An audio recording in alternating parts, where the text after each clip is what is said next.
Tengo un secreto que me está pudriendo por dentro. No es un crimen, al menos no uno que esté en los códigos penales. Pero si se supiera la verdad, si mi familia política supiera lo que realmente pasó en esa casa, me lincharían en la plaza pública.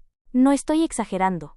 Lo que hice cambió el destino de una fortuna y de varias vidas, y lo peor es que si volviera atrás creo que lo haría de nuevo.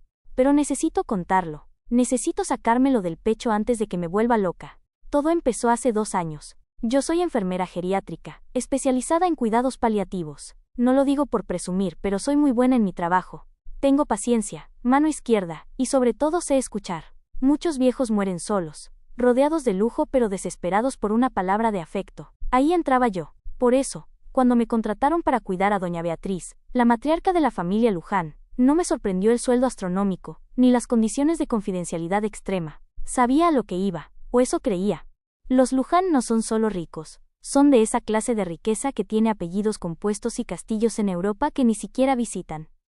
Doña Beatriz era la última de su generación, una mujer de hierro, que había dirigido el imperio familiar con puño de seda y una crueldad pasmosa. Cuando llegué a la mansión, una mole de piedra que parecía sacada de una novela gótica, ella ya estaba postrada en cama, consumida por un cáncer agresivo, pero sus ojos, Dios, sus ojos seguían siendo 2 puñales negros que te atravesaban la nuca. Desde la primera semana, respiré el ambiente tóxico de esa casa. Doña Beatriz tenía 3 hijos. Mauricio, el mayor, un tipo arrogante y adicto al juego que solo veía a su madre como un cajero automático pronto a cerrar.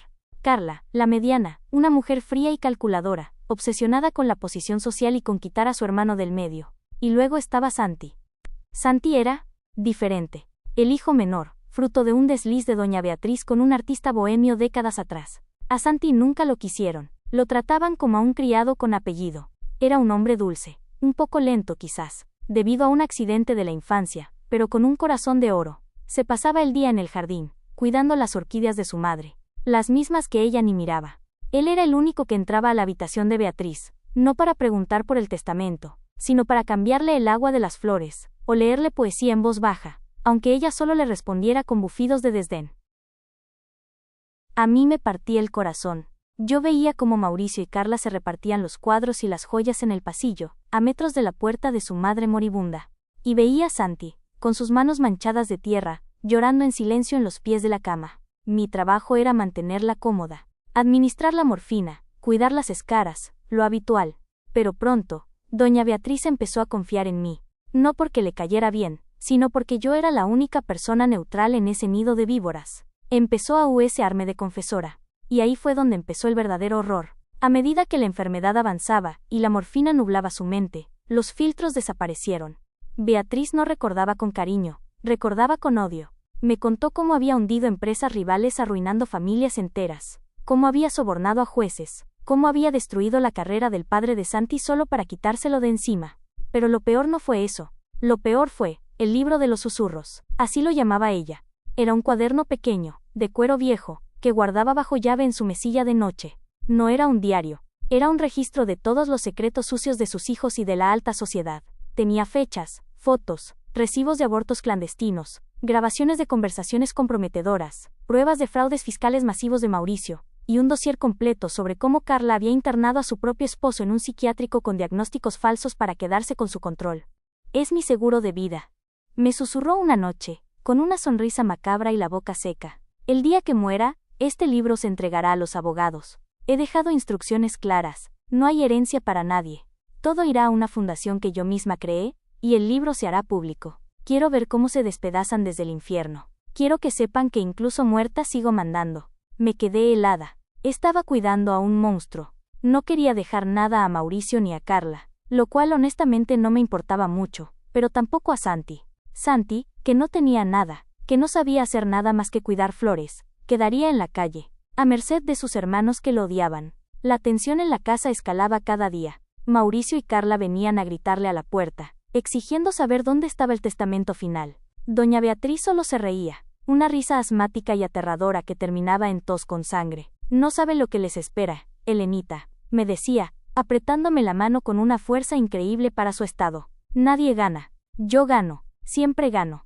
El clímax llegó una noche de tormenta, cliché, lo sé, pero juro que el cielo parecía estar rompiéndose sobre la mansión. Beatriz estaba en sus últimas horas, la respiración era superficial, el pulso casi imperceptible. Mauricio y Carla estaban en el pasillo, bebiendo whisky y discutiendo a gritos sobre quién se quedaría con la casa de la playa. Santi estaba sentado en el suelo, junto a la cama de su madre, sosteniéndole la mano, con lágrimas corriendo por su rostro lleno de tierra. «Mamá, por favor, no te vayas odiando», suplicaba Santi. Beatriz abrió los ojos por última vez. Me miró a mí, y luego a Santi. Y en ese último momento, antes de que la luz se apagara en sus pupilas, vi algo. No fue amor. No fue arrepentimiento. Fue una última idea perversa. «Santi», susurró, tan bajo que tuve que inclinarme. Santi se acercó, esperanzado. Ella esbozó la sonrisa más cruel que he visto en mi vida. «Santi, el libro. Bajo la cama. Hay un doble fondo en la losa. Quémalo. Es el secreto de tu padre. Quémalo si quieres ser libre». Esas fueron sus últimas palabras. Luego, el pitido largo del monitor.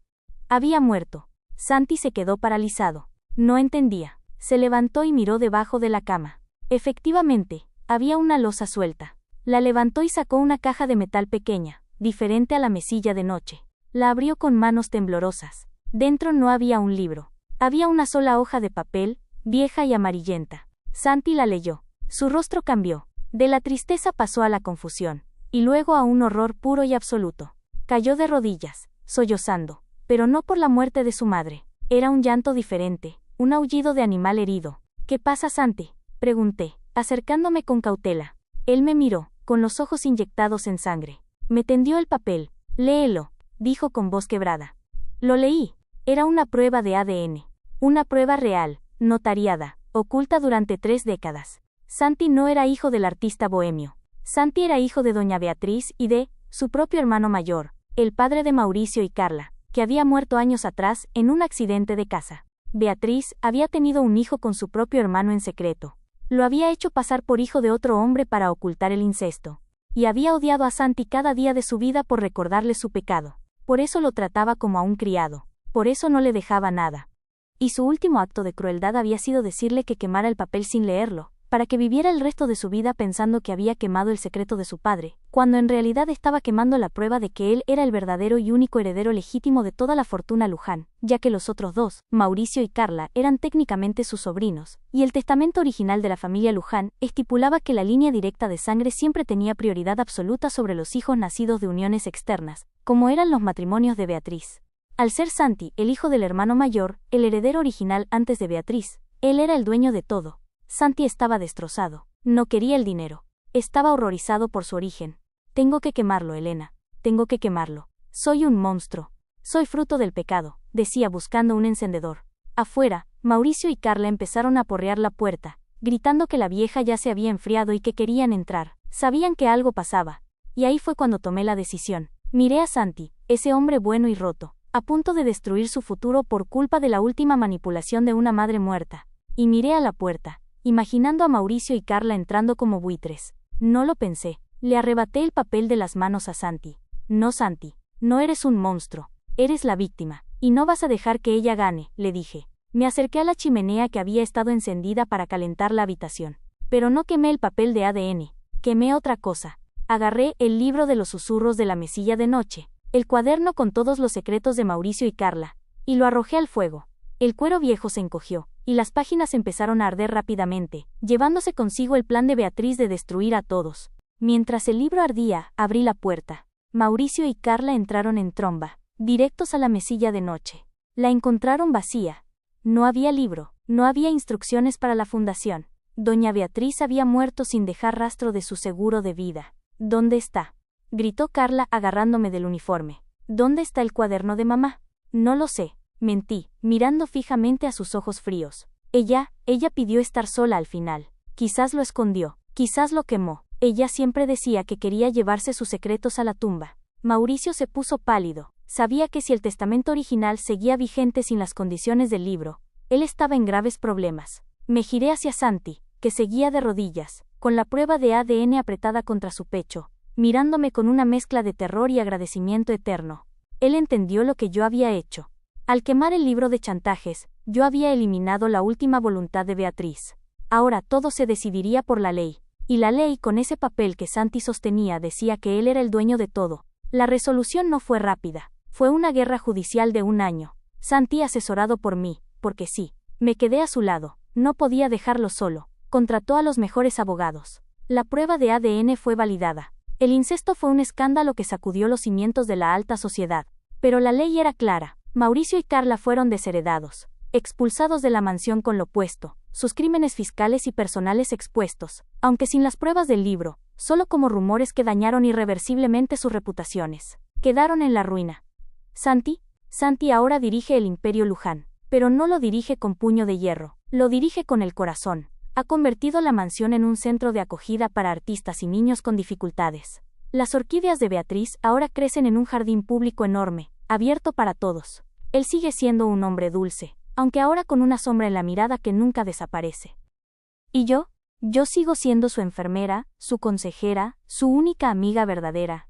Vivo en una de las casas de invitados, con un sueldo que nunca imaginé. No me falta nada material, pero todas las noches, cuando cierro los ojos, veo la cara de doña Beatriz en su último momento. Veo su sonrisa cruel, y huelo el cuero quemado del libro de los susurros. He cambiado el destino de una familia, he arruinado a 2 personas, aunque se lo merecieran, y he elevado a un hombre a una posición para la que no estaba preparado, basándome en una verdad monstruosa que decidí usar en lugar de ocultar. He manipulado, mentido y destruido para hacer justicia. Santi cree que soy su ángel guardián, pero yo sé la verdad. Yo sé que, esa noche de tormenta en esa habitación llena de muerte, me convertí en algo muy parecido a doña Beatriz. Jugué a ser Dios con las vidas de los demás. Y el peso de ese secreto. El peso de saber que toda esta paz y filantropía se construyó sobre las cenizas de un chantaje y la revelación de un incesto. Ese peso me está aplastando. A veces me pregunto si Santi habría sido más feliz quemando ese papel y viviendo en la pobreza, libre de saber de dónde venía realmente. Pero ya es tarde. Lo hice. Y ahora, tengo que vivir con los susurros de esa casa, que nunca se callan.